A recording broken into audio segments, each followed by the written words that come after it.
Beli kulkas pertama tuh waktu kapan tuh? Di freezernya? Di Januari tuh. Januari 2020. Ini udah beriman sekali nih kalau ini bakal meledak namanya. Januari beli, laku nggak pas waktu buka jualan? Buka online pertama? Nggak laku. Nggak laku? Nggak laku. Lakunya pas kapan? Pada Februari sudah mulai ada pembeli. Udah mulai ada pembeli pertama? Pembeli pertama. Itu di bulan Februari? Bulan Februari. Jadi Januari jualan kagak ada yang beli? Nggak ada yang beli.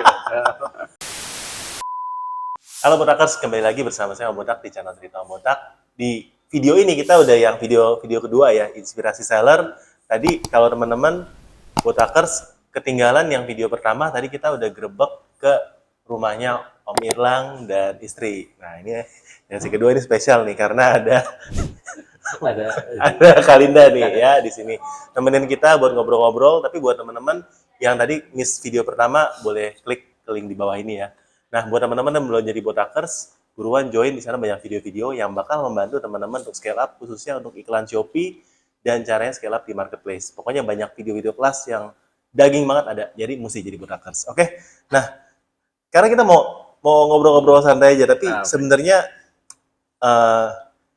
ini kan sebenarnya kita buat segmen ini kan buat inspirasi buat teman-teman tuh yang mungkin belum mulai usaha atau yang lagi di fase yang lagi galau-galau. Jualan online itu sekarang ini kan juga banyak perubahan ya. Betul. Kalau dilihat dari ceritanya mungkin jualannya udah sebelum COVID, selama COVID, dan mungkin sekarang setelah COVID. Sebenarnya fase-fase itu seperti apa? Atau mungkin saya boleh langsung nanya, awal mulainya itu tahun berapa dan mulainya gimana sih? Jadi kita mulai di tahun 2020. 2020 sebelum waktu COVID beli ya? sebelum COVID itu. COVID, betul, di Januari. Beli kulkas pertama tuh waktu kapan tuh? Di freezernya? Di Januari tuh.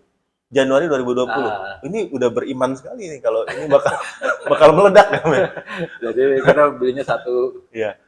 Padahal waktu itu belum ada case COVID sama sekali kan? Ya kan kita nggak tahu. Oh, itu benar-benar belum tahu. Kan memang belum meledak ya gitu juga. Maksudnya bukan meledak. COVID itu belum muncul gitu.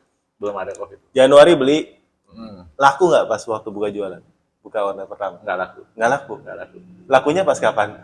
Oke, jadi kita pada waktu Januari kita buka nggak laku, karena kita juga masih belajar ya. Kita awal-awal kita belum tahu apa how to treat marketplace-nya seperti apa gitu. Bagaimana bikin produk, bagaimana bikin foto, deskripsi dan lain-lain, masuk iklannya. Kemudian pada Februari sudah mulai ada pembeli.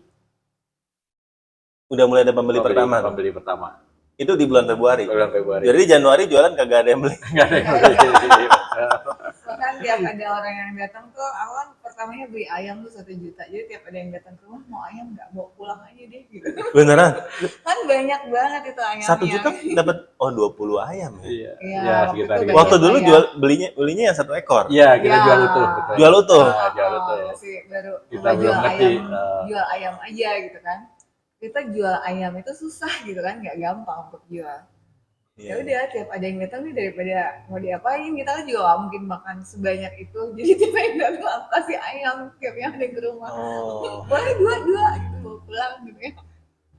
Sampai akhirnya Februari itu pada pecah telur. Ya, terus kemudian kita perbanyak produk.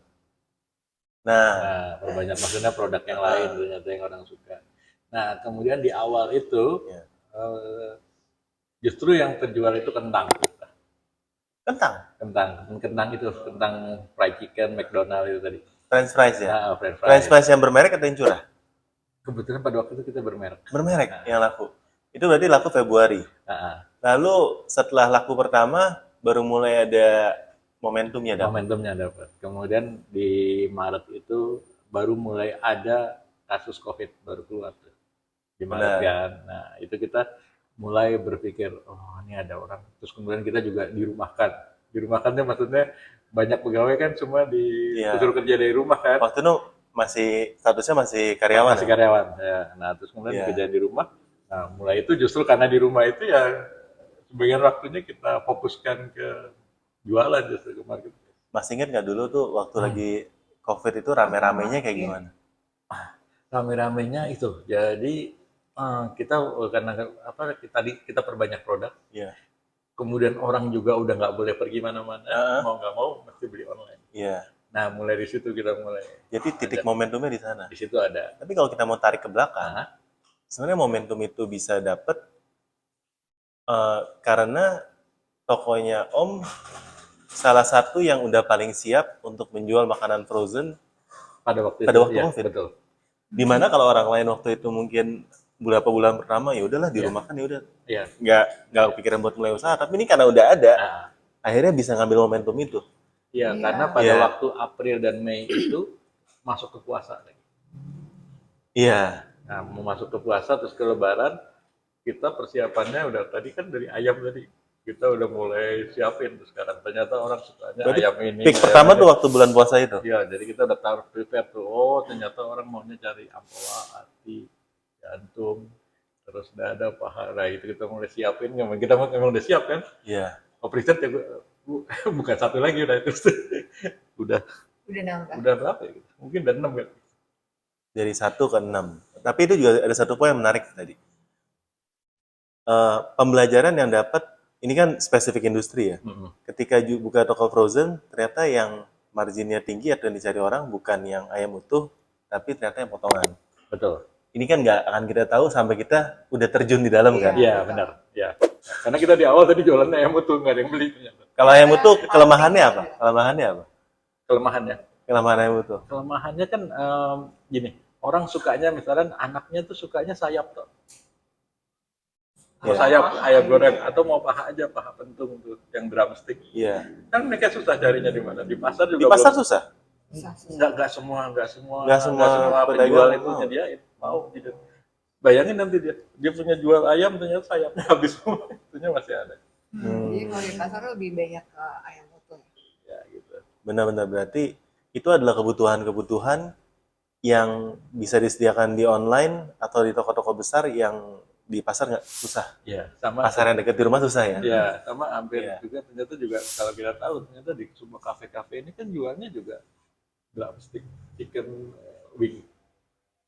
Jadi Iya. kan semuanya sayap. Jadi Benar. nggak jual pahanya, Kalau nggak jual restoran kepala. sebelah belinya cek. Oh iya, sebelah pelunya kan ceker aja. Kalau yang beli kepala siapa kalau gitu? Ada ya. Ada juga, saya juga. Oh ini, sorry. Soto-soto juga beli. Oh yang jualan soto jual beli soto. kepala karena murah. Nggak tahu buat apanya sih. Gitu. Oh iya. Iya. Kaldu. Kalau nggak salah juga buat ininya juga buat jualannya dikasih kepala. Hmm.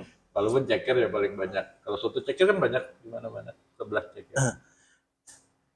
Pada waktu merintis atau kalau melihat ke belakang, kesalahan apa yang mau dihindarin ketika kalau boleh ngulang tuh saya mau mulainya caranya kayak gini.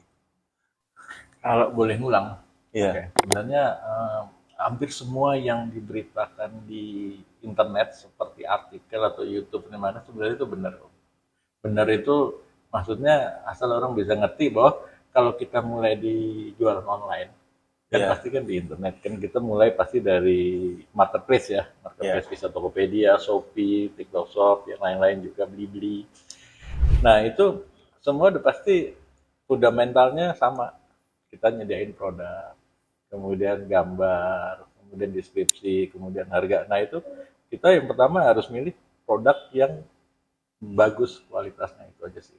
Sehingga kalau produk bagus orang udah pasti dia akan ngomong dengan teman-temannya produknya bagus. Jadi kekuatan produk ya mas. Kekuatan produk Iya. gitu. Itu yang pertama. Yang kedua baru nanti supaya orang tertarik kan seperti udah dikasih tahu bahwa kita harus tampilin foto yang benar.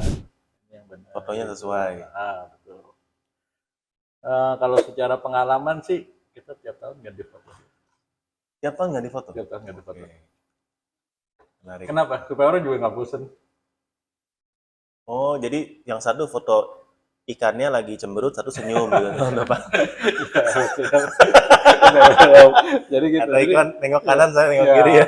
kita nggak mungkin bertahun-tahun kita backgroundnya merah terus ya orang juga apa Oke. sih? Belum kita pernah ganti ke hitam, hijau, Mm-mm. sekarang putih gitu.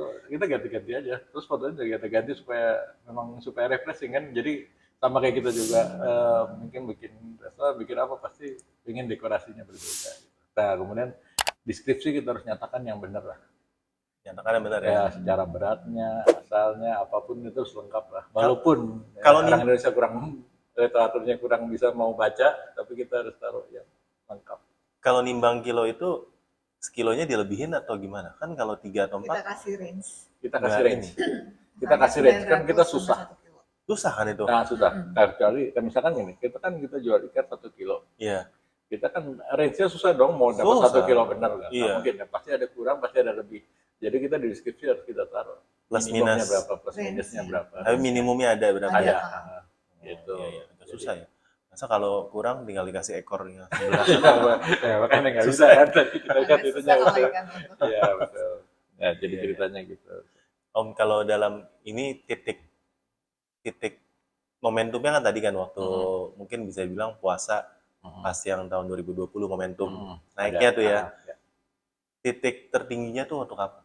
Lebaran sama tahun baru ya. Titik Iya. tertinggi dalam jualannya. Iya. Pokoknya lebaran sama tahun Lebaran, baru, tahun baru udah udah pasti. setiap tahun udah pasti tinggi. Berarti Oke. tahun kemarin pun Iya. mencapai titik tertinggi dalam jualannya Iya. lagi. Iya. Naik terus itu. Alhamdulillah, masih iya. naik. Padahal kalau kita ngomong yang di teman-teman yang jualan online lain ya, ini kita ngomongin yang Iya. yang di jualan baju, yang Ah. jualan, Ah. bahkan mungkin frozen food yang lain. Mereka itu tahun 2022, 2023, 2024 tuh ada yang turun. Iya. Iya. Apa sih rahasianya bisa jualannya bisa naik terus? Sebenarnya sama lagi kembali ke awal lagi tadi. Itu teknik. Pertama produk dulu, Balik lagi ke produk. balik lagi produk. Karena produk kita adalah produk yang repeat order. Jadi orang yang makan tiap minggu. Jadi kalau ayam begitu dia tahu bahwa ayam kita bagus, ikan kita bagus, minggu depan dia akan beli lagi. Iya, Dia jadi kekuatannya dari pertama sih produk Produk dulu. Kekuatan balik ke produk. Balik ke Iya. produk dulu. Padahal kalau mau dibilang ya, Ah. ya saya kan dulu kan juga jual toko, juga buka toko frozen nih, Nah, ya kan. Mungkin ikut-ikutan, saya tes banyak toko, salah satu toko frozen. Saya buka waktu itu tahun 2020, 2021 saya tutup. oke. Karena waktu itu mungkin dari produk yang kita jual juga, saya sempat juga buka tokonya, kita jualan makanan ready to eat dari restoran. Oh ya, oke. Jadi bukan fokusnya bukan di Ya. daging, Yang tapi kita mentah. makanan ready to eat dari Ready to eat. restoran. Yang ternyata ketika udah mulai turun COVID-nya, orang lebih suka makan di restoran. Karena Betul, kita iya. jualan menu Iya. restoran sebenarnya, Betul. menu restoran. Jadi dan kita lihat habit orang tuh, apalagi orang Indonesia tuh cepet banget berubah gitu. Apalagi waktu itu COVID ya, kita juga nggak bisa prediksi. Ya. Jadi setelah saya lihat omsetnya turun dan lain-lain, kita cut. Kalau saya sih, saya cut loss, saya jual semuanya, terus ganti bisnis yang lain kalau saya. Nah, ternyata di sini walaupun perubahan orang ada, apa ini diadaptasi dengan perubahan produk atau cara bermainnya beda atau tambah banyak titik seperti tadi? Jadi pertama tadi kan produk sudah bagus. Iya. Nah, setelah produk bagus, kita menambah produk-produk lain. Nambah produk Ya, lain. jadi kan orang supaya nggak bosan. Misalkan tadi kita punya 100 SKU, Mm-mm. kita tambahin lah. Kita tiap bulan pasti nambah. Ya belum, jadi ada yang dievaluasi. Ada yang dievaluasi. Yang nggak perform nggak di Nah, repeat. kita buang, kemudian kita tambahin, kita ganti dengan yang lain. Ada perubahan nggak sebelum sama sesudah COVID gaya hidup sekarang? Apa yang laku atau sama aja sebenarnya? Kalau perubahan sih nggak ada. Nggak Maksudnya ada tetap sedikit tapi maksudnya Iya, bukan iya. major gitu. Nah, bahkan kita sekarang udah sampai 300 SKU. 300 SKU. Nah, sekitar gitu. Jadi saya bilang dari itu yang penting kita menambah sehingga orang udah kita one stop aja, kita beli semua di sini, udah nggak perlu tempat lain. Kalau di perbedaan harga daripada dia pergi ke 3-4 toko, satu toko aja gitu. Nah, apa ada cerita?